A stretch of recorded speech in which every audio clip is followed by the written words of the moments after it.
सल्ली अलैहि अल्लाहुम्मा बारिक अलैहि।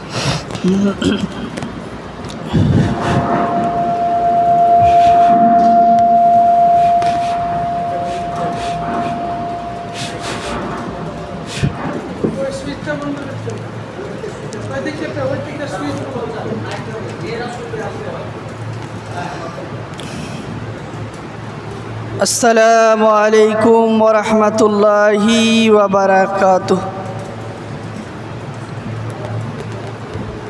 इन्नल हम्दलिल्लाहि नहमदुहु व नस्तईनुहु व नस्तगफिरुहु व नु'मिनु बिही व नतवक्कलु अलैहि व नऊज़ु बिल्लाहि मिन शुरूरि अंफुसिना व मिन सय्यिआति अमालिना मन यहदिहिल्लाहु फला मुदिल्ल लहु व मन युद्लिल फला हादिय लहु व अशहदु अन ला इलाहा इल्लल्लाहु वहदहु ला शरीका लहु व अशहदु अन्न मुहम्मदन अब्दुहु व रसूलुहु।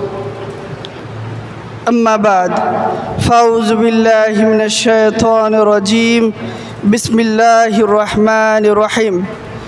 या अय्युहल्लज़ीना आमनुत्तक़ुल्लाह हक़्क़ तुक़ातिह व ला तमूतुन्ना इल्ला व अंतुम मुस्लिमून।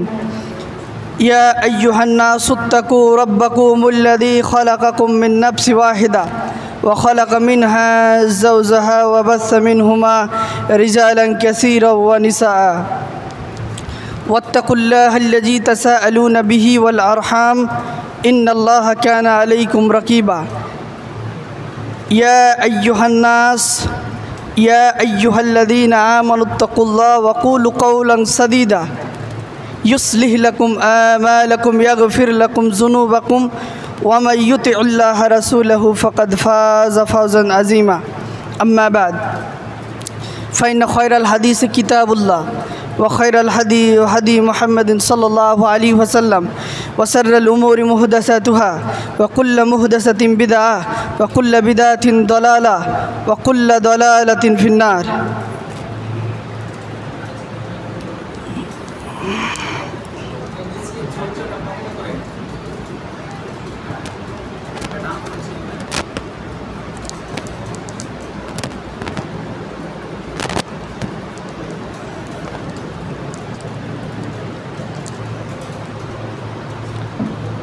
अल्हम्दुलिल्लाहि रब्बिल आलमीन वस्सलातु वस्सलामु अला अशरफिल अंबिया'i वल मुरसलीन व अला आलिहि व अस्हाबिहि अजमाइन।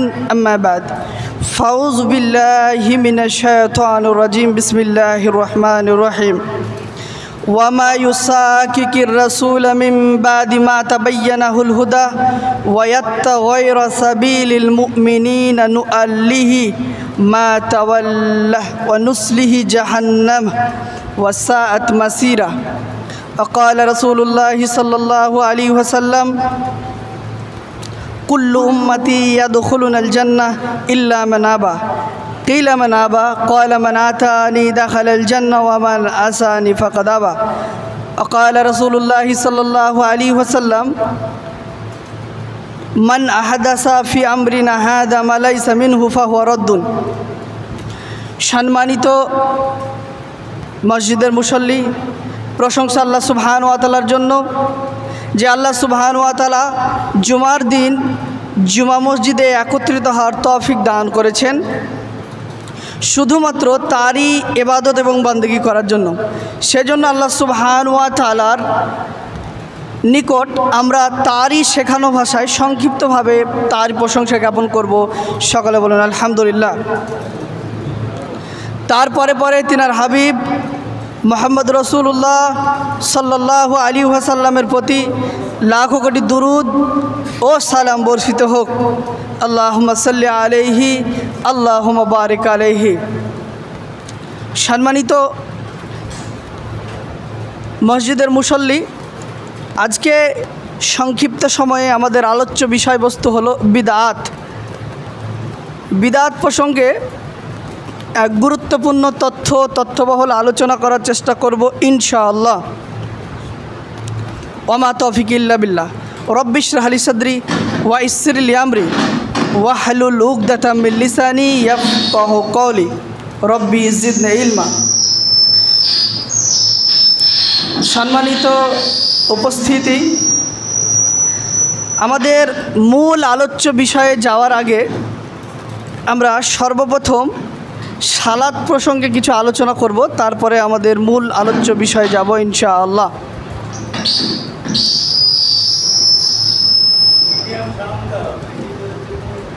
সালাত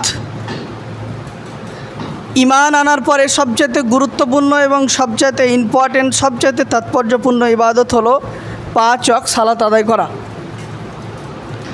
সম্মানিত উপস্থিতি,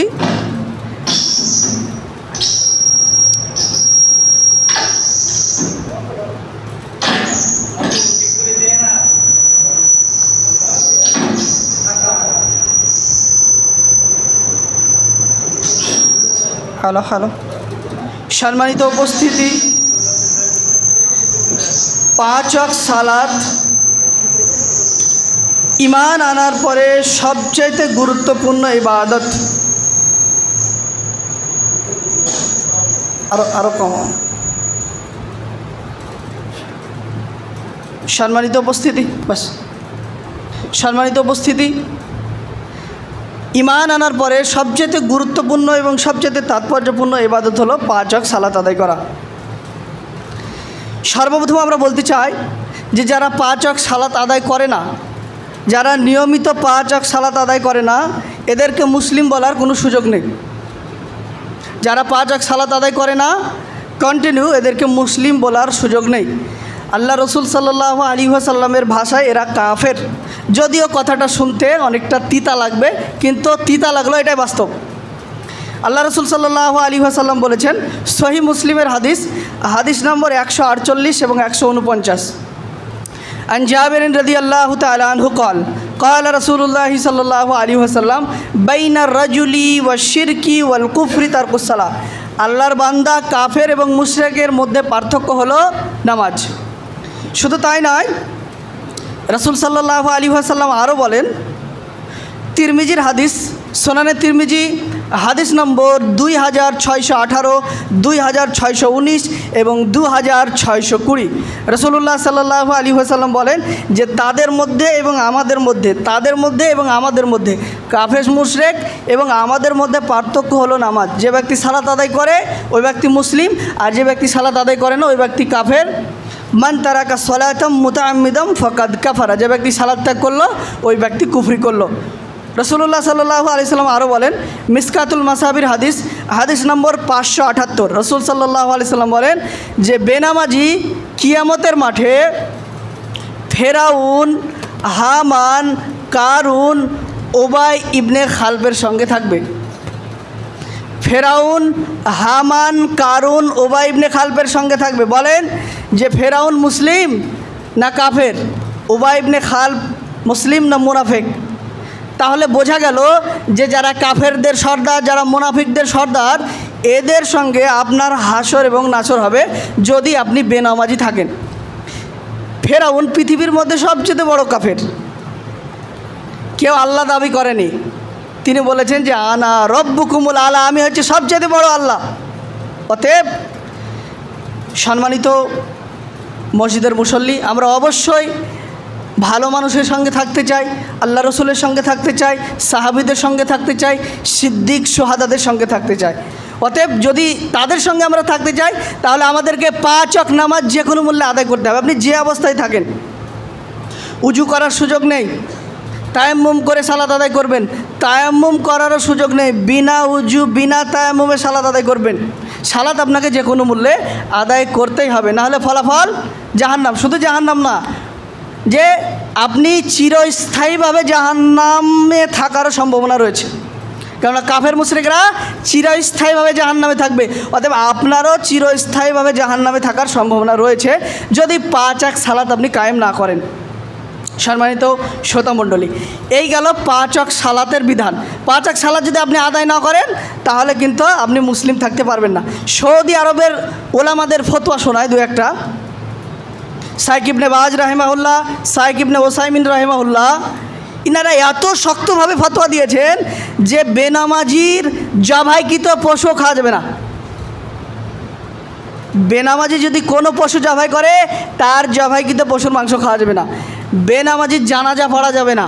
বেনামাজির কোনো দাফন নেই, এর কোনো কাফন নেই। একে একেবারে কী করতে হবে? যেখানে মানুষকে কবরস্থ করে না, যেখানে গরু ছাগল কবরস্থ করে, ওখানে ওকে পুঁতে রেখে দিয়ে চলে আসতে হবে। এটাই বিধান, ওনারা এটাই বলেছেন। এমনকি বেনামাজি যে বাপ মারা গেলে পিতার ওয়ারিশ সূত্রে যে সম্পত্তি পায় না, পিতার ওয়ারিশ সূত্রে যে সম্পত্তি পায়, বেনামাজি এই সম্পত্তি পাবে না, ওয়ারিশ হতে পারে না। অতএব শুধু জুমার নামাজ পড়লে হবে না, শুধু জুমার নামাজ আদায় করে মুসলিম থাকা যাবে না। 5 ওয়াক্ত সালাত আপনাকে যে কোনো মূল্যে আদায় করতে হবে। সম্মানিত উপস্থিতি, 2 নম্বর বিষয় হচ্ছে যে যারা সালাত আদায় করেন কিন্তু অলসতা আছে সালাতে, যারা সালাত আদায় করেন এরা কাফের। আর যারা অলসভাবে বাড়িতে সালাত আদায় করে, মসজিদে যাব বাড়িতেই আদায় করে নি, এই আসরের জোহরের নামাজ আসরে, আসরের নামাজ মাগরিবে, এইভাবে টাইমকে চেঞ্জ করে, সঠিক টাইমে নামাজ আদায় করে না, এই ধরনের মানুষকে হাদিসে বলা হয়েছে মুনাফিক।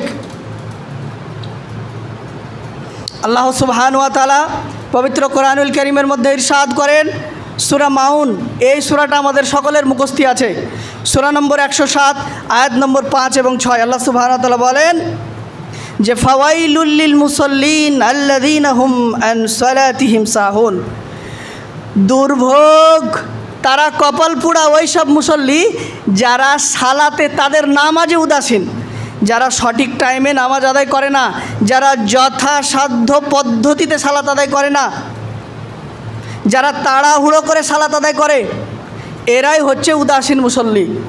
অতএব আপনাকে নিয়মিত 5 ওয়াক্ত জামাতেই সালাত আদায় করতে হবে। জামাতে যদি আপনি সালাত আদায় না করেন তাহলে আপনি মুনাফিক মুসলমান। আপনি মুসলমান কিন্তু মুনাফিক মুসলমান। আর মুনাফিকের জায়গায় কোথায় জানেন? এ ভাই, কেউ ঘুমাবেন না, জুম্মার খুতবা চলাকালীন কেউ ঘুমাবেন না। মুনাফিকদের ব্যাপারে আল্লাহ সুবহানাহু ওয়া তাআলা বলেন সূরা নিসা সূরা নম্বর 4 আয়াত নম্বর 145-এর মধ্যে আল্লাহ সুবহানাহু ওয়া তাআলা বলেন যে ইন্নাল মুনাফিকিনা ফিদ দারকিল আসফালি মিনান নার, মুনাফিকরা জাহান্নামের সর্বনিম্ন স্থানে থাকবে। কাফেরের চাইতে এরা ভয়ঙ্কর, মুনাফিকরা কাফেরের চাইতে ভয়ঙ্কর। অতএব আপনি যেন মুনাফিক মুসল্লিদের মধ্যে না পড়েন। 5 ওয়াক্ত নামাজ জামাতের সাথেই পড়তে হবে, 5 ওয়াক্ত নামাজ জামাতের সঙ্গেই পড়তে হবে। বাড়িতে নামাজ আদায় করার কোনো সুযোগ নেই, নামাজে আলস্যতা করার কোনো সুযোগ নেই।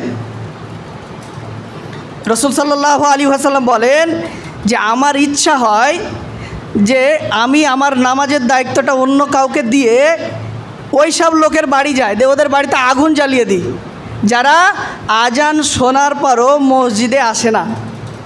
শুধু আমি তাদের বাড়ি জ্বালাতে পারি না যে তাদের বাড়িতে নারীরা আছে, ছোট বাচ্চা কাচ্চারা আছে, এজন্য। বুখারীর হাদিস, হাদিস নম্বর 644 নম্বর হাদিস, এবং ইবনে মাজার মধ্যে হাদিসটি রয়েছে, হাদিস নম্বর 791 নম্বর হাদিস, সহিহ হাদিস। অতএব জামাতেই সালাত আদায় করতে হবে যে কোনো মূল্যে। তাহলে 1 নম্বর হচ্ছে যদি মুসলিম থাকতে চান তাহলে 5 ওয়াক্ত নামাজ যে কোনো মূল্যে জামাতের সঙ্গে আদায় করতে হবে। যারা 5 ওয়াক্ত নামাজ আদায় করে না এরা কাফের, আর যারা 5 ওয়াক্ত সালাত আদায় করে কিন্তু বাড়িতে করে এরা হচ্ছে মুনাফিক মুসলমান। দলিল এবং প্রমাণের ভিত্তিতেই বললাম, বানোয়াট কোনো কথা বললাম না, কোনো বুজুর্গের কথা না, কোনো কেসা কাহিনী না, একদম কোরআন এবং সুন্নাহ থেকে বললাম। সম্মানিত উপস্থিতি, এবার আমাদের মূল আলোচ্য বিষয়ে আমরা আসি। আমাদের আজকে আলোচ্য বিষয়বস্তু হলো বিদআত। যে কত বিদআত আছে, বিদআতের লিস্ট করে নিয়ে এসেছি। আমাদের সমাজে অসংখ্য অগণিত বিদআত রয়েছে। বিদআতে আমাদের সমাজ পরিপূর্ণ, আমাদের সমাজ বিদআতে পরিপূর্ণ।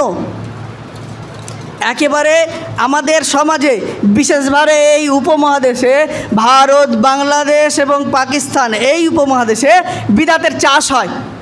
যেমন আলু, পটল, ধান, গম এগুলো চাষ করা হয়। আমাদের উপমহাদেশে বিদআতের চাষ হয়। আর বিদআত এত ভয়ঙ্কর পাপ, এত খারাপ পাপ যে আল্লাহর রাসূলকে অপমান করা হয়, আল্লাহকে অপমান করা হয়, সাহাবীদেরকে অপমান করা হয়। এত ভয়ঙ্কর পাপ বিদআত। বিদআত করলে ইবাদত কবুল হয় না, বিদআত করলে ইবাদত কবুল হয় না। শিরিক করলে পেছনের সব আমল বাতিল। কথা ভালো করে, শিরিক যদি আপনি করেন তাহলে অতীতে জানে কি করেছেন সব বাতিল। সূরা জুমার সূরা নম্বর 39 আয়াত নম্বর 65। আর যদি বিদআত করেন তাহলে ইবাদত কবুল হবে না। তাহলে শিরিক করলে আমল বাতিল, আর বিদআত যদি আপনি করেন তাহলে ইবাদত কবুল হবে না। দলিল আমি দিচ্ছি একটু পরে। সম্মানিত উপস্থিতি, ইবলিস শয়তানের কাছে সবচাইতে ভালো পাপও ভালো হয়। ইবলিসের কাছে সবচাইতে ভালো পাপ হচ্ছে বিদআত করা। ইবলিসের কাছে সবচাইতে ভালো পাপ হচ্ছে বিদআত। কেননা একজন বিদআতি সে সেটাকে ভালো মনে করেই করে। বিদআত কোনো দিন খারাপ হয় না। বেদাত আপনি যেটা শরীয়ত মনে করে করবেন, শরীয়ত নয়, অথচ শরীয়ত বানিয়ে আপনি একটা ইবাদত করছেন, এতে শয়তান সবচেয়ে বেশি খুশি হয়। আর একজন বিদআতি কখনোই তওবা করে না, কারণ সে তো ভালো কাজই করছে। সে ভালো কাজ করছে, সে মনে করে যে আমি এটা ভালো কাজ করছি, তাই সে তওবা করে না। কেননা বেদাতি একজন সুদখোর, মদখোর, জেনাকারের চেয়েও খারাপ। কেননা বিদআতি কখনো তওবা করে না, কিন্তু একজন সুদখোর, একজন জেনাকার, একজন মদখোর অনুতপ্ত হয়ে পরবর্তীতে আল্লাহর কাছে তওবা করতে পারে, এই সম্ভাবনা রয়েছে। কিন্তু বিদআতির তওবা করার কোনো সুযোগ নেই, কেননা এ তো বেদাতকে বেদাতি মনে করে না, এটাকে ভালো কাজ মনে করে। সম্মানিত উপস্থিতি, ইমাম মালিক রাহিমাহুল্লাহ একটি কথা বলেছেন যে যারা বিদআত করে তারা যেন বলতে চায় যে রাসূল সাল্লাল্লাহু আলাইহি সাল্লাম তার শরীয়তের দায়িত্ব উম্মতের কাছে পৌঁছে দেয়নি। নাউজুবিল্লাহ। এত বড় কথা ইমাম মালিক বললেন যে যারা বিদআত করে তারা বলে যে রাসূল সাল্লাল্লাহু আলাইহি ওয়াসাল্লাম তার শরীয়তের রিসালাতের যে দায়িত্ব তাকে দেওয়া হয়েছিল, এই দায়িত্ব রাসূল সাল্লাল্লাহু আলাইহি ওয়াসাল্লাম সঠিকভাবে পালন করেনি। ইমাম মালিক কোথায় বলেছেন? ইমাম শাতিবি তার কিতাব আল ইতিসাম পৃষ্ঠা নম্বর 65 ইমাম মালিকের কথা বলেছেন। অতঃপর ইমাম মালিক রাহিমাহুল্লাহ কোরআনুল কারীমের একটি আয়াত তেলাওয়াত করেন। আল্লাহ সুবহানাহু ওয়া তাআলা সূরা মাইদা সূরা নম্বর 5 আয়াত নম্বর 3 মধ্যে বলেন, আল ইয়াউমা আকমালতু লাকুম দীনাকুম ওয়া আতমামতু আলাইকুম নি'মাতি ওয়া রাদিতু লাকুম ইসলাম দীনান। আজ আমি তোমাদের এই দিনকে পরিপূর্ণ করে দিলাম, আর দিন ইসলামকে তোমাদের জন্য মনোনীত করলাম, তোমাদের জন্য পছন্দ করলাম। সম্মানিত উপস্থিতি, সর্বপ্রথম আমরা জানব যে বিদআত শব্দের অর্থ কী। বিদআত শব্দের অর্থ হলো নতুন আবিষ্কার করা, নতুনত্ব কিছু সৃষ্টি করা। বিদআত শব্দের অর্থ কী বললাম ভাই? কথা বলেন। বিদআত শব্দের অর্থ কী? নতুন আবিষ্কার করা। শরীয়তের পরিভাষায় বিদআত কাকে বলে? ধর্মের মধ্যে, দিনের মধ্যে, এই ইসলামের মধ্যে কেউ যদি নতুন কিছু আবিষ্কার করে, যেটা রাসূল করেননি, যেটা রাসূল সাল্লাল্লাহু আলাইহি ওয়াসাল্লাম বলেননি, সাহাবীরা করেননি, এটাই বিদআত।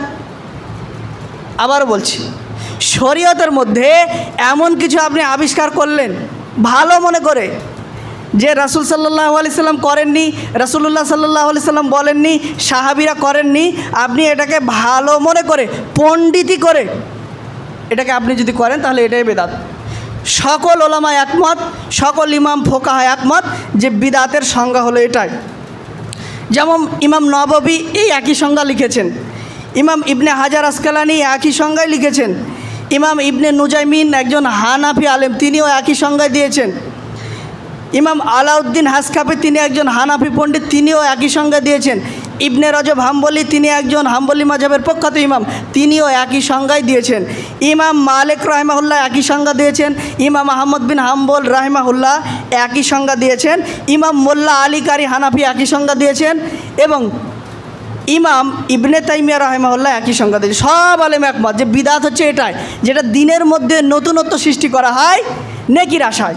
সম্মানিত উপস্থিতি, বিদআত প্রসঙ্গে মহান আল্লাহ সুবহানাহু ওয়া তাআলা পবিত্র কোরআনুল কারীমের মধ্যে ইরশাদ করেন, সূরা হাদিদ কোরআনুল কারীমের 57 নম্বর সূরা আয়াত নম্বর 27, আল্লাহ সুবহানাহু ওয়া তাআলা বলেন যে সন্ন্যাসবাদের কথা আমি তাদেরকে বলিনি। আল্লাহ বলছেন যে সন্ন্যাসবাদের কথা আমি তাদেরকে বলিনি, তারা নিজে নিজেই আল্লাহর সন্তুষ্টির জন্য এটা বানিয়েছে। সন্ন্যাসবাদ কি? এই এত বড় চুল, এই পর্যন্ত চুল, এই লম্বা দাড়ি, মাথায় জট পেকে আছে, আর একটা বট গাছের নিচে হু হু হু শুধু ধ্যানে মগ্ন, এটাকে শরীয়তের পরিভাষায় বলা হয় সন্ন্যাসবাদ। এই সন্ন্যাসবাদ ইসলামে নাই। আল্লাহ এ কথাই সূরা হাদিদের 27 নম্বর আয়াতের মধ্যে বলছেন যে তারা নিজে নিজে এটা বানিয়ে নিয়েছে, আমি নির্দেশ দিইনি, আমি এটা বলিনি। এটাই বেদাত। সম্মানিত উপস্থিতি, আল্লাহ সুবহানাহু ওয়া তাআলা আরও বলেন, আল্লাহ সুবহানাহু ওয়া তাআলা ইরশাদ করেন সূরা হাসর সূরা নম্বর 59 আয়াত নম্বর 7, আল্লাহ সুবহানাহু ওয়া তাআলা বলেন, ওয়া মা আতাকুমুর রাসূলু ফাখুযুহু ওয়া মা আনহাকুম আনহু ফান্তাহু ওয়াত্তাকুল্লাহ ইন্নাল্লাহা শাদীদুল ইকাব। আল্লাহ সুবহানাহু ওয়া তাআলা বলেন যে মুহাম্মদ সাল্লাল্লাহু আলাইহি ওয়াসাল্লাম তোমাদেরকে যেটা দেয় সেটা গ্রহণ করো, আর মুহাম্মদ সাল্লাল্লাহু আলাইহি ওয়াসাল্লাম তোমাদেরকে যেটা নিষেধ করে সেটা থেকে বিরত থাকো।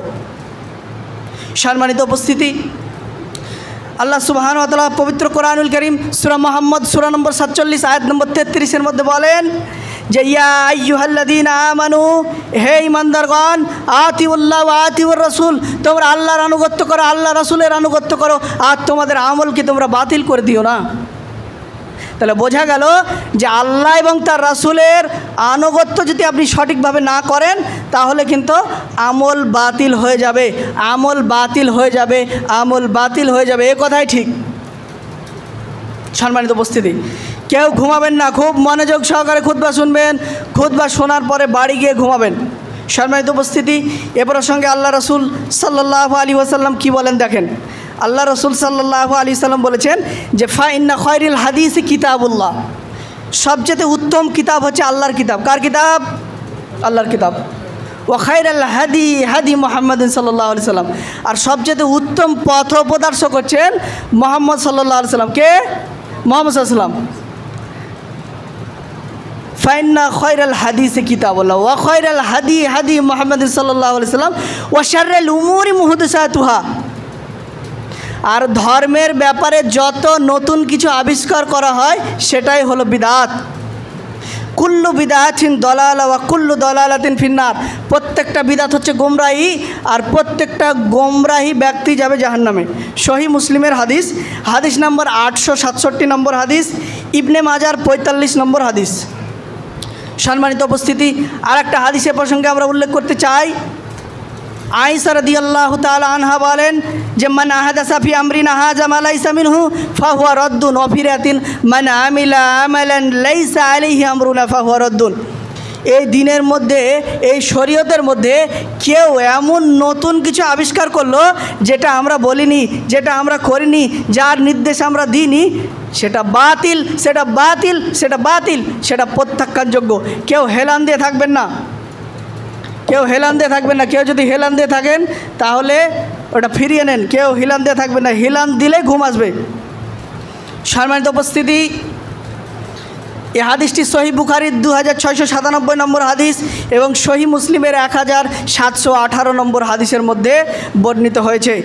তাহলে বোঝা গেল যে শরীয়তের আপনি যদি বরখিলাপ করেন, রাসূল যেটা দেননি, সাহাবীরা যেটা করেননি, এটা করলেই বিদআত হবে। সম্মানিত উপস্থিতি,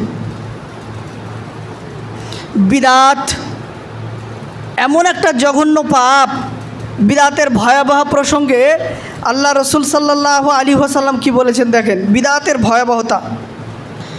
সহিহ বুখারীর 3179 নম্বর হাদিস, সহিহ বুখারীর 3179 নম্বর হাদিস, রাসূল করিম সাল্লাল্লাহু আলাইহি ওয়াসাল্লাম বলেছেন, রাসূলুল্লাহ সাল্লাল্লাহু আলাইহি ওয়াসাল্লাম বলেন, আলী রাদিয়াল্লাহু তাআলা আনহু থেকে হাদিসটি বর্ণিত, রাসূল সাল্লাল্লাহু আলাইহি ওয়াসাল্লাম বলেছেন যে ব্যক্তি বিদআত করে এবং যে ব্যক্তি বিদআতকে আশ্রয় দেয়, যে ব্যক্তি বিদআতিকে আশ্রয় দেয়, রাসূল সাল্লাল্লাহু আলাইহি ওয়াসাল্লাম বলেন যে এর ওপর আল্লাহর লানত, গোটা ফেরেশতার লানত এবং পৃথিবীর সকল মানুষের অভিশাপ এর ওপরে। নাউজুবিল্লাহ, নাউজুবিল্লাহ। শুধু তাই নয়, রাসূলুল্লাহ সাল্লাল্লাহু আলাইহি ওয়াসাল্লাম বলেন যে বিদআতির কোনো ফরজ আমল, কোনো নফল আমল, কোনো সুন্নাত আমল, কোনো আমলই কবুল করা হবে না, যতই ভালো আমল করুক। বিদআতির কোনো আমলই কবুল করা হবে না। আর একটা হাদিস এ প্রসঙ্গে আমরা উল্লেখ করতে চাই, যে হাদিসটি সহিহ বুখারীর মধ্যে রয়েছে, হাদিস নম্বর 6586 নম্বর হাদিস, 6586 নম্বর হাদিস। রাসূল সাল্লাল্লাহু আলাইহি ওয়াসাল্লামের প্রখ্যাত সাহাবী আবু হুরায়রা রাদিয়াল্লাহু তাআলা আনহু এবং সাহাল ইবনে সাদ রাদিয়াল্লাহু তাআলা আনহু ও আবু সাঈদ খুদরি রাদিয়াল্লাহু তাআলা আনহু থেকে হাদিসটি বর্ণিত। রাসূলুল্লাহ সাল্লাল্লাহু আলাইহি ওয়াসাল্লাম বলেছেন যে আমি সর্বপ্রথম সবার আগে হাউজে কাউসারের কাছে গিয়ে দাঁড়াবো। কোথায়? হাউজে কাউসারের কাছে গিয়ে দাঁড়াবো। আমি আমার উম্মতকে পানি পান করাবো, হাউজে কাউসারের পানি পান করাবো। যে ব্যক্তি একবার হাউজে কাউসারের পানি পান করবে, ওই ব্যক্তি কিয়ামতের মাঠে আর পিপাসিত হবে না। সুবহানাল্লাহ। অতঃপর রাসূল সাল্লাল্লাহু আলাইহি সাল্লাম আমাদেরকে, তার উম্মতকে পানি পান করাতে থাকবেন। এই সময় একদল মানুষ আসবে, তাদের অঙ্গ প্রত্যঙ্গ দেখে, উজুর চিহ্ন দেখে, কপালে অজুর চিহ্ন দেখে, হাতে পায়ে অজুর চিহ্ন দেখে রাসূল সাল্লাল্লাহু আলাইহি সাল্লাম তাদেরকে চিনতে পারবে। রাসূলুল্লাহ সাল্লাল্লাহু আলাইহি ওয়াসাল্লাম তাদেরকে পানি পান করানোর জন্য আগ্রহী হবেন। ফেরেশতারা একটা আড়াল, একটা পর্দা সৃষ্টি করে দেবেন, পর্দা দিয়ে দেবেন। রাসূল সাল্লাল্লাহু আলাইহি সাল্লাম বলবেন যে কী ব্যাপার, এরা তো আমার উম্মত, এদেরকে পানি পান করাবো আমি, এরা আমার উম্মত, এদেরকে তোমরা কেন বাধা দিচ্ছ?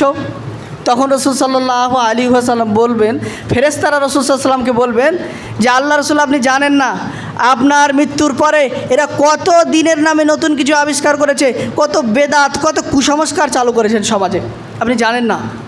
তখন রাসূল সাল্লাল্লাহু আলাইহি ওয়াসাল্লাম কী বলবেন যে এখান থেকে দূর হটো, দূর হটো, এখান থেকে দূর হটো, আমার উম্মত, তোমরা আমার পরে আমার দিনকে পরিবর্তন করেছো, অতএব তোমরা আমার চোখের সামনে থেকে চলে যাও।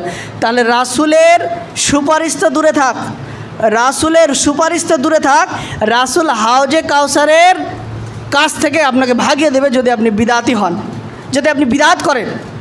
সম্মানিত উপস্থিতি, আমাদের সমাজে অসংখ্য অগণিত বিদআত চালু আছে, কিছু লিস্ট আমার কাছে রয়েছে, আমি জাস্ট বলে যাব আর আপনারা মনোযোগ সহকারে শুনবেন, যেহেতু সময় খুব সংক্ষিপ্ত, এজন্য আমরা শুধু বলে যাব আর আপনি খালি শুনবেন। বিদআত, 1 নম্বর বিদআত হচ্ছে যে আল্লাহকে খোদা, গড, ভগবান, ঈশ্বর ইত্যাদি বলা, এগুলো বলা যাবে না। আল্লাহকে বলতে হবে আল্লাহ, রহমান, রহিম, কারিম, যেগুলো আল্লাহর নাম, যেগুলো আল্লাহর নাম না, এগুলো যদি আপনি আল্লাহর নামে চালান তাহলে এটা বিদআত নাকি বলেন? আল্লাহর একটা নাম না, আল্লাহ দেননি ওই নাম, আল্লাহ রসুল ওটা নামটা বলেননি, আপনি ওই নামটা আল্লাহর নামে চালিয়ে দিচ্ছেন, তাহলে আপনি কত জঘন্য কাজ করছে জানেন। 2, যারা বলে যে আল্লাহ নিরাকার এবং সর্বত্র বিরাজমান, আল্লাহর আকার কীরকম আল্লাহ সুবহানাহু ওয়া তাআলাই ভালো জানেন। লাইসা কামিসলিহি শাই, আল্লাহ কেমন এটা আল্লাহই ভালো জানেন, সূরা আশ-শুরার 11 নম্বর আয়াত। আর আল্লাহ আরশের ওপর সমাসীন, কোথায়? আরশের ওপর সমাসীন, সূরা তাহার 5 নম্বর আয়াত। আর রহমান আলাল আরশি ইস্তাওয়া। 3 নম্বর হলো যে সৃষ্টি এবং স্রষ্টার মধ্যে একাকার হয়ে যায়, এটা এক ধরনের বিদআত। মানে এক ধরনের সুফি আছে, ভণ্ড আছে, এরা বলতে চায় যে ইবাদত করতে করতে করতে করতে করতে আল্লাহর মধ্যে, বান্দার মধ্যে আল্লাহ চলে আসে, ফানাফিল্লা হয়ে যায়, বাকাবিল্লা হয়ে যায়, সব কুফরি আকিদা এবং বিদআতি আকিদা। সম্মানিত উপস্থিতি, তারপরে কথা বলা যে মুমিনের অন্তর আল্লাহর আরশ, মুমিনের অন্তর আল্লাহর আরশ, এ কথা বলা যাবে না, এ কথা হচ্ছে বিদআতি কথা, কুফরি কথা। সম্মানিত উপস্থিতি, যিনি মোহাম্মদ তিনি আল্লাহ। এক ধরনের মাজার পূজারি আছে, বিদাতি ভণ্ড রয়েছে, এরা বলে যে যিনি মোহাম্মদ তিনি আল্লাহ। এই কথা কুফরি এবং বিদাত।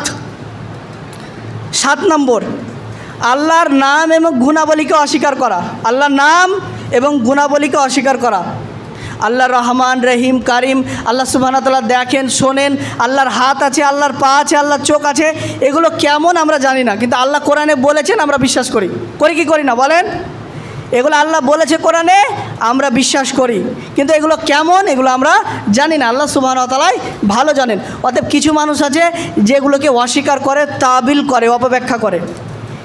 এই ধরনের আল্লাহর গুণাবলীকে অস্বীকার করাও বিদআতের অন্তর্ভুক্ত। সম্মানিত উপস্থিতি, আল্লাহর রসুল সাল্লাল্লাহু আলাইহি সাল্লাম নূরের তৈরি। আল্লাহ রসুল সাল্লাল্লাহু আলাইহি সাল্লাম নূরের তৈরি এবং রসুল্লাহ সাল্লাল্লাহু আলাইহি সাল্লামের নূর থেকে গোটা জাহান তৈরি। এটাও বিদআত। একথা বিশ্বাস করা কি? একথা বিশ্বাস করা বিদআত। কেননা রসুল্লাহ সাল্লাল্লাহু আলাইহি সাল্লামের নূর থেকে সারা জাহান তৈরি না। তো ফেরেশতারা কিসের তৈরি বলেন? ফেরেশতারা কিসের তৈরি? হ্যাঁ, নূরের তৈরি। আর জিন, জিন কিসের তৈরি? আগুনের তৈরি। তাহলে রসুলের নূর থেকে যদি সব কিছু সৃষ্টি হয়, তাহলে আগুন থেকে জিন কেন সৃষ্টি হলো? জিন কিসের তৈরি? সম্মানিত উপস্থিতি, অতএব এগুলো সব ভাওতাবাজি, এগুলো সব বেদাতি, সব ভণ্ড হুজুররা বানিয়েছে গো। এগুলো ভণ্ড বেদাতি হুজুররা বানিয়েছে, এগুলো সব বানানো ধর্ম। সম্মানিত উপস্থিতি, তারপরে এই কথা বলা যে রসুল সাল্লাল্লাহু আলাইহি সাল্লাম গায়েব জানে। রসুল্লাহ সাল্লাল্লাহু আলাইহি সাল্লামকে আল্লাহ যেটুকু জানিয়েছেন ওইটুকুই জানে। আর সব গায়েবের চাবিকাঠি কার কাছে রয়েছে? আল্লাহর কাছে। দলিল সূরা আনামের 50 নম্বর আয়াত, সূরা আনামের 65 নম্বর আয়াত এবং সূরা নামালের 65 নম্বর আয়াত। আল্লাহ বলেন যে কুল্লা ইয়ালামু মান ফিস সামাওয়াতি আর আরদি গায়বা ইল্লাল্লাহ, যে আকাশ এবং জমিনের মধ্যে যা গায়েব রয়েছে সব কিছু আল্লাহ সুবহানাহু ওয়া তাআলা একমাত্র জানেন, আল্লাহ ছাড়া কেউ জানেন না। সূরা আরাফের 188 নম্বর আয়াত। অসংখ্য অগণিত দলিল প্রমাণ দেওয়া যাবে। সম্মানিত উপস্থিতি, তারপরে এ কথা বলা যে রসুল সাল্লাল্লাহু আলাইহি সাল্লাম হাজির ও নাজির। রসুল সাল্লাল্লাহু আলাইহি সাল্লাম সব জায়গায় যায়, রসুল সাল্লাল্লাহু আলাইহি সাল্লাম সব কিছু দেখেন। এটা আল্লাহর গুণ গো ভাই, এটা আল্লাহর গুণ। সব কিছু দেখা, সব কিছু শোনা, সব জায়গায় যাওয়া। আল্লাহ সব জায়গায় যায় না, আল্লাহর জ্ঞান সব জায়গায় যায়, আল্লাহর জ্ঞান সব জায়গায় থাকে। অতএব আপনি যদি আল্লাহর অংশ, আল্লাহর গুণ যদি রাসূলকে দিয়ে দেন, তাহলে এটা কী হবে বলেন তো দেখি? বেদাত তো হবে, এটা শিরকও হবে। কারণ আল্লাহর অংশ আপনি রাসূলকে দিচ্ছেন বা কোনো মানুষকে দিচ্ছেন, তাহলে এটা শিরক, তো অবশ্যই শিরক হবে। সম্মানিত উপস্থিতি, তারপরে এ কথা বলা যে রসুল সাল্লাল্লাহু আলাইহি সাল্লামকে সৃষ্টি না করলে কিছুই সৃষ্টি হতো না। এটা মেড ইন চায়না, এটা জাল হাদিস। মেড ইন চায়না, এটা সহি হাদিস না, এটা জাল হাদিস। সম্মানিত উপস্থিতি, তারপরে এ কথা বলা যে রসুল সাল্লাল্লাহু আলাইহি সাল্লামের ছায়া ছিল না। রসুল সাল্লাল্লাহু আলাইহি সাল্লামের ছায়া ছিল, অসংখ্য দলিল আছে। তারপরে হচ্ছে যে রসুল সাল্লাল্লাহু আলাইহি সাল্লামের জানাজা পড়িয়েছে আল্লাহ স্বয়ং, নাউজুবিল্লাহ। পাকিস্তানের একজন বিদাতি মোল্লা, এই বিশাল বড়, এর ফ্যান ফলোয়ার প্রচুর, ও উর্দুতে বক্তব্য দেয়, বলছে যে রসুল সাল্লাল্লাহু আলাইহি ওয়াসাল্লামের জানাজা পড়েছেন স্বয়ং আল্লাহ। কি মারাত্মক আকীদা গো, আস্তাগফিরুল্লাহ। আল্লাহ সুবহানাহু ওয়া তাআলা কীভাবে রসুল সাল্লাল্লাহু আলাইহি ওয়াসাল্লামের জানাজা পড়াবেন? আল্লাহ তো সৃষ্টিকর্তা, আর রসুল সাল্লাল্লাহু আলাইহি ওয়াসাল্লাম হচ্ছে সৃষ্টি। স্রষ্টা কোনদিন সৃষ্টি জানাজা পড়ায়? এরকম অসংখ্য অগণিত আকীদা আছে, বিদআতি আকীদা। সম্মানিত উপস্থিতি, তারপরে আকীদা হচ্ছে যে রসুলুল্লাহ সাল্লাল্লাহু আলাইহি সাল্লামের কাছে চাওয়া যায়, রসুল সাল্লাল্লাহু আলাইহি সাল্লামের কাছে চাওয়া যায় না। রসুল সাল্লাল্লাহু আলাইহি সাল্লাম কার কাছে চাইতেন? আল্লাহর কাছে। আমরা কার কাছে চাইবো? আল্লাহ সুবহানাহু ওয়া তাআলার কাছে চাইবো। রসুল সাল্লাল্লাহু আলাইহি সাল্লামের নাম শুনে বৃদ্ধাঙ্গুলি চুম্বন দেওয়া, এ ব্যাপারে কোনো সহি হাদিস নাই, কিছু দুর্বল হাদিস আছে। আর দুর্বল হাদিসের ওপর আমরা আমল করতে রাজি নাই। ওই হুজুরকে প্রশ্ন করবেন যে সহি হাদিস না থাকলে তো কী হলো, দুর্বল হাদিস তো আছে। ওই হুজুরকে বলবেন যে আচ্ছা হুজুর, আপনার কি জগতে যত সহি হাদিস আছে সব কিছুর ওপর কি আমল করা হয়ে গেছে? লক্ষ লক্ষ সহি হাদিস আছে, এগুলোর প্রতি আমল করা কি আপনার হয়ে গেছে? তা আপনি জয়ীফ হাদিস কেন পকেটে ভরছেন? এত কেন মায়া জয়ীফ হাদিসের উপরে, এত কেন টানা হিচড়া করছেন? বিদাতিদের লক্ষণই দেখবেন যে এরা জয়ীফ হাদিসকে একদম কোলে করে নেবে। আপনি যদি জয়ীফ হাদিস ছাড়তে বলেন তা আপনার বিরুদ্ধে যুদ্ধ ঘোষণা করবেন। আর একটা কথা বলি, মিষ্টির সুন্নাতের কথা, খেজুর খাওয়া সুন্নাত, হ্যাঁ, জমজমের পানি খাওয়া সুন্নাত, দাঁড়িয়ে খাওয়া সুন্নাত, এ কথা যদি আপনি বলেন না তা আপনাকে কেউ কিছু বলবেন না, চুমা খাবে। আপনি যদি জনগণকে এই কথা বলেন তা আপনাকে চুমা দিবে, কিচ্ছু বলবে না। হুজুর কত ভালো, হুজুর আনছান আনছান করে, হুজুর কেমন কেমন করে, হুজুর কত ভালো, আমাদেরকে কত সুন্নাত শিখায়। আপনি যে হকের কথা বলবেন, শিরিকের কথা বলবেন, কুফুরের কথা বলবেন, বিদআতের কথা বলবেন, জাতি আপনার পিঠের চামড়া তুলে নেবে, এ কথাই ঠিক। জাতি আপনার পিঠের চামড়া তুলে নেবে, এ কথাই ঠিক। আপনি হকের কথা বললে আপনার পিঠের চামড়া তুলবে। ইমাম আহমদ বিন হাম্বল 10 লক্ষ হাদিসের হাফেজ, সহি হাদিসের কথা বলার কারণে, হক কথা বলার কারণে বাগদাদের মাটিতে ঘোড়ার পেছে তাকে ঝুলিয়ে, ঘোড়ার পেছে বেঁধে গোটা বাগদাদ ঘুরিয়েছে ইমাম আহমদ বিন হাম্বলকে। 10 লক্ষ হাদিসের হাফেজ, সুবহানাল্লাহ। অতএব বিদাত বলছিলাম যে পরবর্তী বিদাত হচ্ছে অলিরা মরে না, অলিগণ মরে না, অলিগণ কবরে জীবিত, এসব বিদাতি আকিদা। পরবর্তী হচ্ছে তারা ভক্তের আশা পূর্ণ করতে পারে, তারা ভক্তের আশা পূর্ণ করতে পারে, এটাও বিদাতি আকিদা। সম্মানিত উপস্থিতি, গাউসুল আজম, তারপরে গাউসুল কুতুব, আবদাল, এগুলো বলাও কিন্তু বিদাতের অন্তর্ভুক্ত। গাউসুল আজম একমাত্র আল্লাহ সুবহানাহু ওয়া তাআলা। গাউসুল আজম মানে হচ্ছে সবচাইতে বড়, সবচাইতে মহান পরিত্রাণ দাতা। মহান পরিত্রাণ দাতা কে ভাই? আল্লাহ সুবহানাহু ওয়া তাআলা।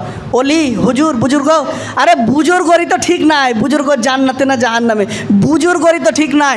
বুজুর্গর কবরের কি অবস্থা,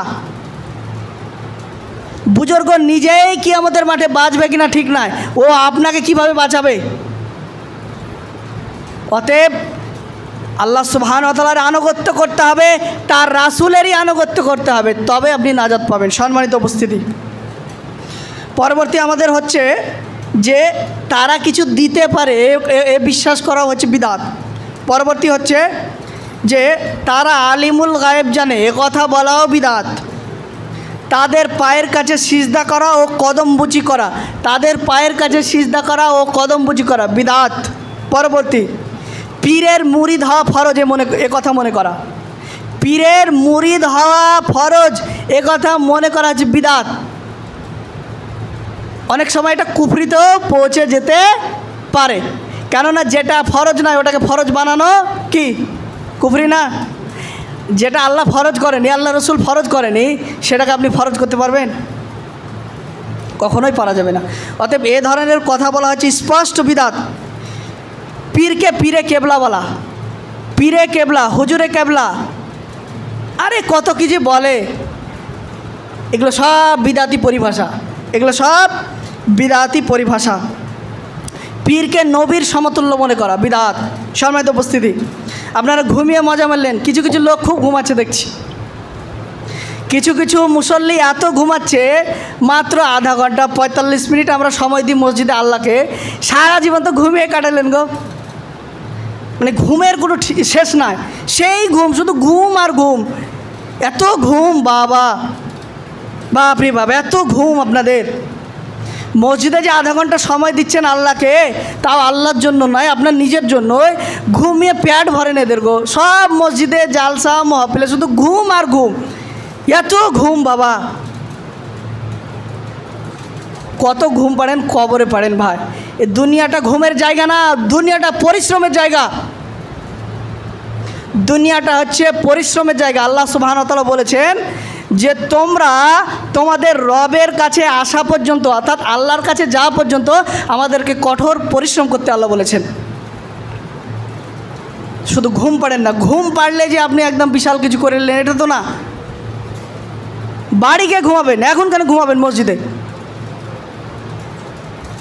সম্মানিত উপস্থিতি, পরবর্তী হচ্ছে কিছু মানুষ আছে তারা বলে যে চামড়ার মুজো, যে মুজো পরি না আমরা, এই মুজোতে মাসা করা জায়েজ নয়, অনেক মানুষ বলে, এটাও বিদআত। তারপরে উজু করার পরে, উজু করলাম, উজু করার পরে তর্জনী আঙ্গুল এভাবে উঠিয়ে সূরা কদর পড়া, এটাও বিদআত। তারপরে অনেক মানুষ মনে করে যে যদি কাপড় যদি হাঁটুর ওপর উঠে যায় তাহলে উজু ভেঙে যায়, এ উজু ভাঙে না, এটা বিদাত, এ পরিভাষা বিদাত। তারপরে হায়েজবর্তী ঋতুবতী মহিলারা উজুর পানির পাত্র স্পর্শ করতে পারে না, এ কথাও বিদাত। সম্মানিত উপস্থিতি, খুব অল্প সময়ের মধ্যে শেষ করে দেব ইনশাআল্লাহ। নমাজের সময় মুখে উচ্চারণ করা, নাই তুয়ানু সাল্লি লিল্লাহি রাকাতি ইত্যাদি ইত্যাদি বলা আমার মুখস্থি নাই ভাই, আর মুখস্থি করার চেষ্টাও করিনি। অতএব এই ধরনের যে শব্দগুলো বলা হয় এগুলো সব বিদাতি পরিভাষা। তারপরে নামাজে দাঁড়ানোর সময় ইন্নি ওয়াজ্জাহাতু ওয়াজহিয়া লিল্লাযী ফাতারাস সামাওয়াতি ওয়াল আরদি দোয়া পড়ে, যদিও এটা কোরআনের আয়াত, কিন্তু দোয়া হিসাবে পড়া, জায় নামাজের দোয়া হিসাবে পড়া বিদাত। কেননা রসুল জায় নামাজের দোয়া হিসাবে পড়েননি, এটা সানা হিসাবে পড়া যায়। আবু দাউদে একটা হাদিস আছে এবং তিরমিজি একটা হাদিস আছে যে রসুল সাল্লাল্লাহু আলাইহি ওয়াসাল্লাম সানা হিসাবে পড়তেন, তাকবীরে তাহরিমার পর এটা পড়তেন, এটা প্রমাণ পাওয়া যায়।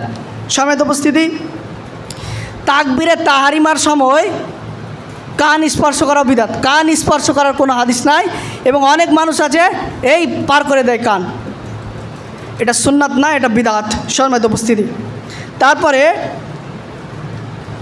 উচ্চারণ করে, মুখে উচ্চারণ করে বলা যে ইকতা দায়িত্ব বিহাজাল ইমাম, এই ইমামকে আমার দায়িত্ব দিয়ে দিলাম, ইমাম এখন নামাজ পড়াক। তা আপনি বাড়িতেই থাকেন, দায়িত্ব দিয়ে আপনি বাড়ি চলে যান, তাই কি না?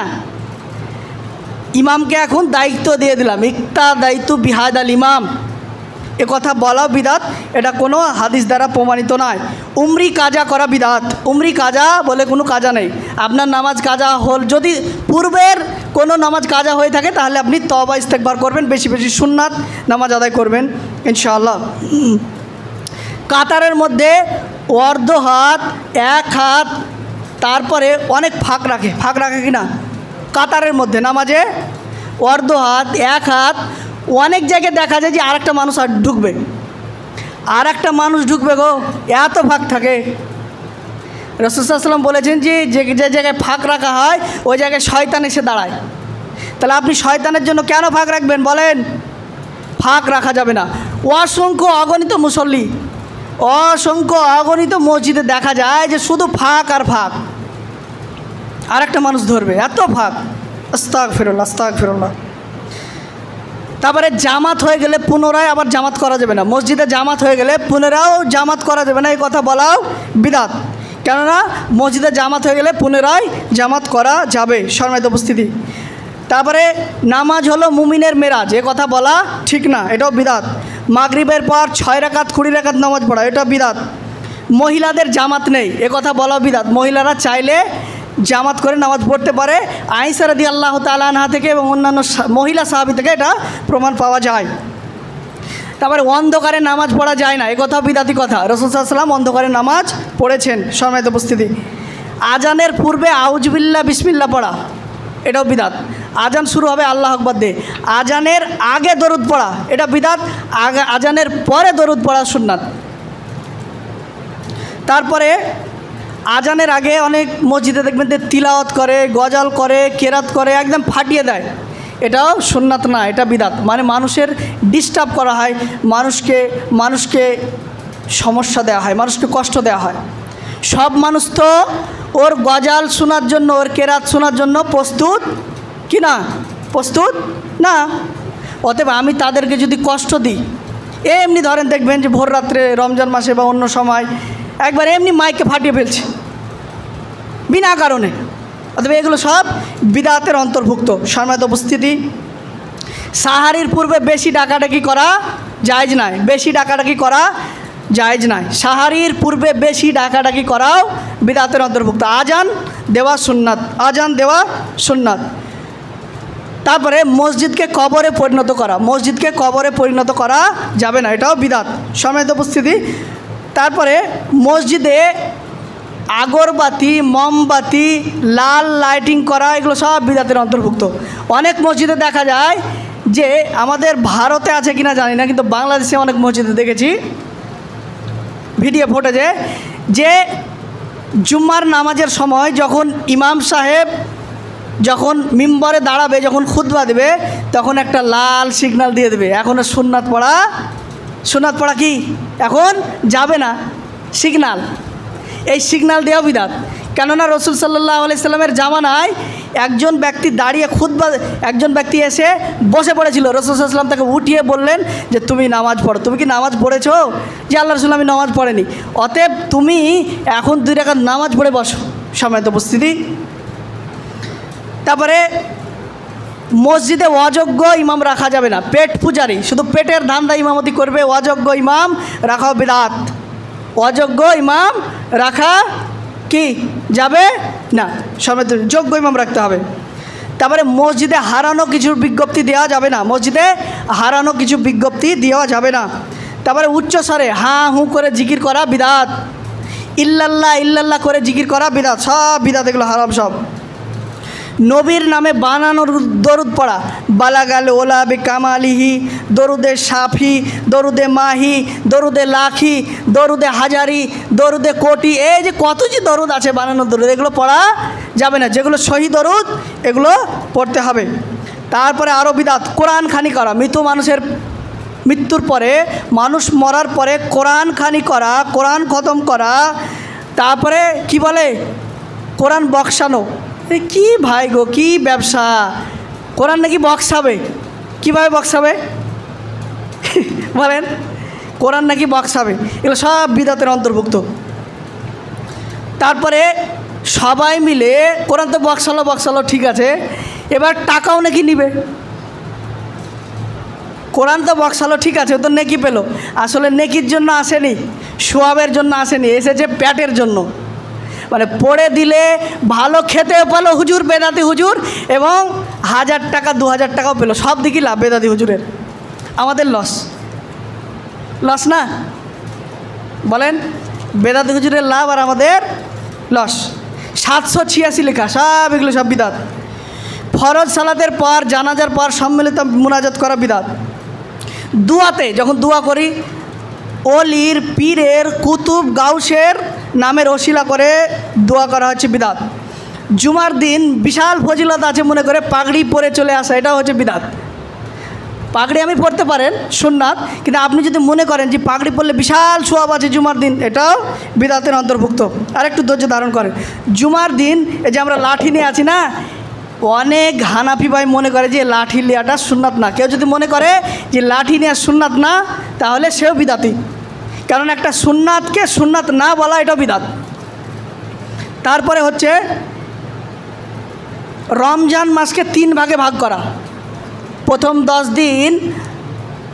দিন রহমত, দ্বিতীয় 10 দিন হচ্ছে মাগফিরাত, আর তৃতীয় 10 দিন হচ্ছে নাজাত। এইভাবে হাদিসে ভাগ করা হয়নি। পুরো রমজান মাসই নাজাত, পুরো রমজান মাসই রহমত, পুরো রমজান মাসই বরকত। সম্মানিত উপস্থিতি, অতএব আর একটু 2-1 মিনিট, যদিও সবগুলো বলার সময় হবে না, আর 2-1টা বলে আমরা আমাদের আলোচনা শেষ করে দেব। এবং কোরআন হাদিস ব্যতি রেখে কিস্সা কাহিনী দ্বারা, কোরআন হাদিস ব্যতি রেখে কিস্সা কাহিনী দ্বারা ওয়াজ নসিহত করা কি বিদআত। অনেক মানুষ আছে হরিণের গল্প বলে, সাপের গল্প বলে, তারপরে আপনার গরুর গল্প বলে, গল্পতে মানুষকে মাতিয়ে দিচ্ছে, একদম কাঁদিয়ে দিচ্ছে। গল্প থেকে সাপের গল্প, হরিণের গল্প, বিচ্ছুর গল্প, সেই গল্প আর গল্প, আর লোক সব পাগল, এমন কান্না করছে সব। এবার কান্না টান্না করে যখন বাড়ি যাচ্ছে সব বলেছে, কি শুনলেন গো? আরে কঠিন বক্তব্য দিল। তা আচ্ছা বলেন কি শুনলেন? আরে ওইসব বক্তব্য তোরা পারবি না, ওইসব বক্তব্য তোদের জানা নাই তো কি বললো একটু বলেন। আরে কঠিন বক্তব্য দিল, ও সব বক্তব্য তোরা জানিস না। কি বললো মুফাসসির সাহেব? যে এই আয়াতের তাফসির আজকে করলাম, কালকে করব, এখনও 3 মাস লাগবে। একটা আয়াতের তাফসির করতে নাকি 3 মাস লাগবে, মানে অর্ধেক করে গেছে, আরও তাফসির করতে আরও 3 মাস লাগবে একটা আয়াতের তাফসির করতে। তো তাহলে আমাদের তো জানা নাই, ওই তাফসির তো জানা নাই। একটা আয়াতের কিভাবে 3 মাস ধরে তাফসির করে হুজুর? সম্মানিত উপস্থিতি, অতএব আল্লাহ সুবহানাহু ওয়া তাআলা আমাদের প্রত্যেকটা মুসলিম দিনী এবং ভাই বোনকে যেন বিদআত থেকে, বিদআতি কর্মকাণ্ড থেকে যেন রক্ষা করে। কেননা বিদআত এত ভয়ঙ্কর যে আপনি যদি বিদআত করে মারা যান ফলাফল জাহান্নাম, বিদআত করে মারা গেলেই ফলাফল জাহান্নাম। অতএব আল্লাহর কাছে বেশি বেশি দোয়া যে আল্লাহ যেন আমাদের দ্বারা কোনো বিদাত না হয়, বিদাত হয়ে গেলে আল্লাহ আপনি মাফ করেন। আস্তাগফিরুল্লাহ হাল্লাজি লা ইলাহা ইল্লা আস্তাগফিরুকা ওয়া আতুবু ইলাইক। সমিত উপস্থিতি, আল্লাহ সুবহানাহু ওয়া তাআলা আমাদের প্রত্যেককে বিদাত থেকে বাঁচার তৌফিক দান করুন, সুন্নাত অনুযায়ী আমল করার তৌফিক দান করুন, আমাদের বেশি বেশি নেক আমল করার তৌফিক দান করুন। আল্লাহ সুবহানাহু ওয়া তাআলা আমাদেরকে ঈমান নিয়ে কবর যাওয়ার তৌফিক দান করুন, আমিন। ওয়া আখিরি দাওয়ানা আলহামদুলিল্লাহি রাব্বিল আলামিন। আসসালামু আলাইকুম ওয়া রাহমাতুল্লাহি ওয়া বারাকাতুহু। সুবহানাকাল্লাহুম্মা বিহামদিক আশহাদু আল্লা ইলাহা ইল্লা আনতা আস্তাগফিরুকা ওয়া আতুবু ইলাইক।